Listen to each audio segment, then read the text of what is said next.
Cette vidéo est je déconne, c'est une blague. Cette vidéo a été écrite en collaboration avec Atleis, un de mes vieux potes du collège. Fan de Godzilla, ils écrivent des histoires sur internet et il m'a fait un putain de Google Docs sa mère la chauve. Je vous donne le lien pour lire ses différents travaux, tchuss et bonne vidéo.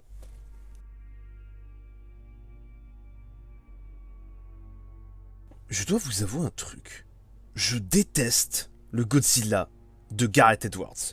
Genre, vraiment, je déprime pendant 1 heure à chaque nouveau visionnage. Je trouve que, même si la première demi-heure est très efficace et développant astucieusement la relation entre les deux personnages principaux, à savoir le père de Malcolm et Kick-Ass, l'un étant traumatisé par la mort de sa femme et se considérant comme coupable, tandis que l'autre essaie de le faire aller de l'avant.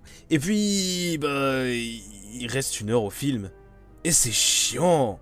Déjà, le papa il meurt. Voilà, du coup, toute implication émotionnelle, elle disparaît du reste du film.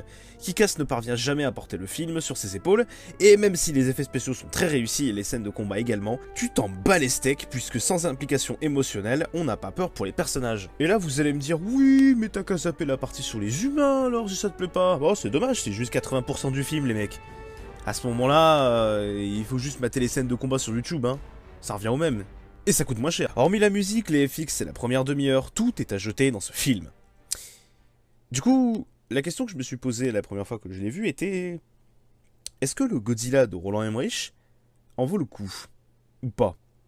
Eh bien, c'est ce que nous essaierons de voir dans ces 2 épisodes consacrés à Godzilla. Aujourd'hui, on va voir l'introduction du personnage et qui il est, et nous verrons la semaine prochaine, que nous vaut donc le film. C'est parti. Vous commencez à connaître la chanson, on va faire une remise en contexte de Godzilla et un petit historique. Promis, ce sera pas très long. Je plaisante. Nous sommes en août 1945. Le Japon, nation impériale semant la terreur au-delà du Pacifique, ainsi qu'en Asie, n'était plus qu'un vaste champ de ruines. La Seconde Guerre mondiale n'avait pourtant pas mis fin à la ténacité des Japonais prêts à mourir pour leur empereur. Enfin, pour l'instant. Le 6 août 1945, une arme divine réduisit en un tas de cendres la ville d'Hiroshima. En quelques minutes, 95 000 vies s'évaporèrent dans une mare de flammes. D'ailleurs, il est intéressant de constater que les bombardements de Tokyo ont fait plus de morts que les 2 bombes atomiques réunies. Et en parlant de la deuxième bombe, le 9 août 1945, Nagasaki sera rayé de la carte, et le même jour, l'Union soviétique envahissa la dernière colonie japonaise, encore sous contrôle nippon, la Mandchourie. L'empereur lui-même, dans un discours historique, prononcera la capitulation de sa propre nation. La Grande Guerre d'Asie orientale coûtera finalement la vie à plus de 30 millions d'individus, civils en majorité. Et c'est alors qu'il observait le monde ravagé tout autour de lui, que l'imaginaire d'un jeune homme se mit à s'enclencher pour ne jamais s'arrêter. Cet homme, c'est Ichiro Honda, et l'œuvre qui naquira de son imagination, c'est Godzilla.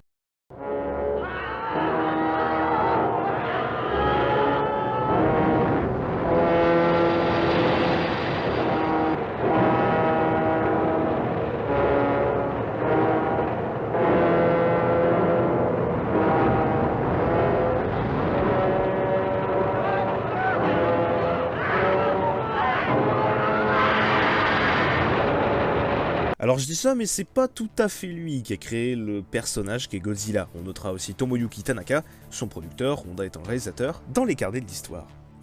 D'ailleurs, petite précision, ne confondez pas Ichiro Honda, le créateur de Godzilla, et Eiichiro Oda, le créateur de One Piece. Je dis ça parce que je me casse le cul de me tromper de putain de rush depuis ce bordel de japonais de merde. Bref, j'ai digressé, revenons au sujet de la vidéo. Qui est donc Godzilla? C'est pas si simple de répondre clairement à la question. C'est tout d'abord ce que l'on appelle un kaiju, que l'on pourrait traduire par créature étrange, bête mystérieuse, Christine Boutin. Et dans le cas de Godzilla, c'est un lézard géant de 50 mètres de haut et pèse 90 000 tonnes. D'ailleurs, Godzilla, au Japon, ça se prononce Gojira. C'est un mot valise composé de Gorira, qui signifie bien évidemment pangolin, hein, c'est bien connu, en référence à un petit film de monstre que tout le monde a forgot, et de Kujira, signifiant baleine, qui rappelle les origines asiatiques de la créature, proposant Pewili. Une origine sympa à ce mot valise serait qu'il s'agit du surnom donné à un stagiaire de la Toho, la boîte qui s'occupe des films de Godzilla. Je trouve ça vraiment sympathique. D'ailleurs, j'y pense un petit peu, mais... C'est pas un groupe de métal français, Gojira?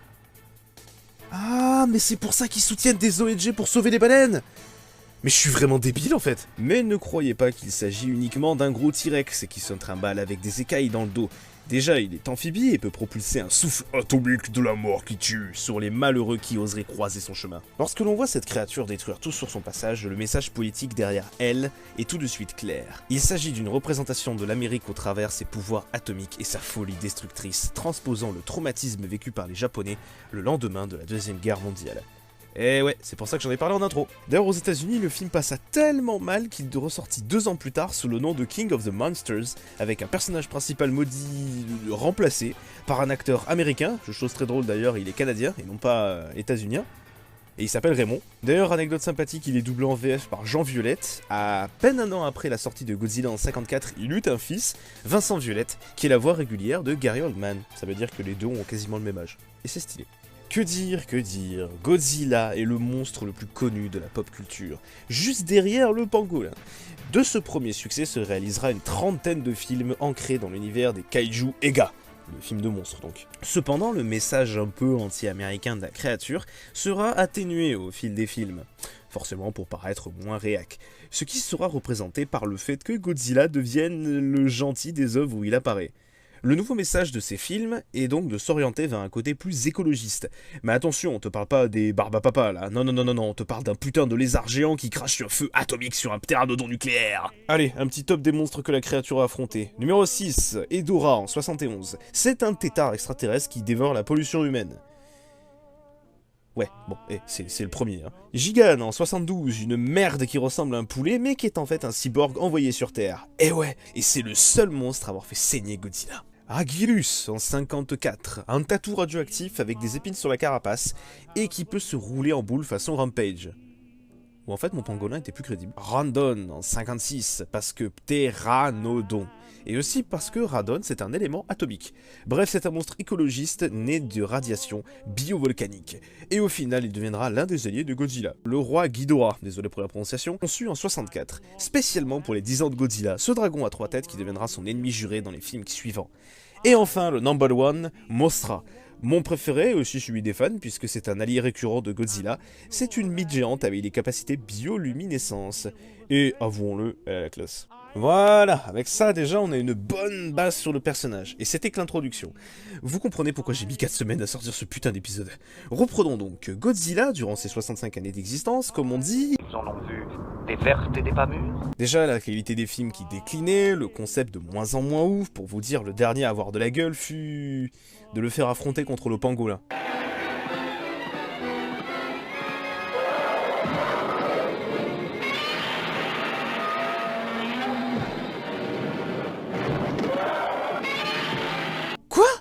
D'ailleurs, allez voir la vidéo de Flower Hybrid où il vous explique que le film devait être à la base le pangolin contre Frankenstein. Perso, moi j'attends mon Robocop vs The Terminator. On notera aussi le premier film Godzilla à sortir dans les années 80, le retour de Godzilla, qui eut 2 Razzie Awards. Ah ouais, quand même. Bon, je sais que c'est pas gage de qualité, mais bon, quand même. Et surtout, n'oublions pas le pire de tous. J'ai du mal à croire que ce film existe.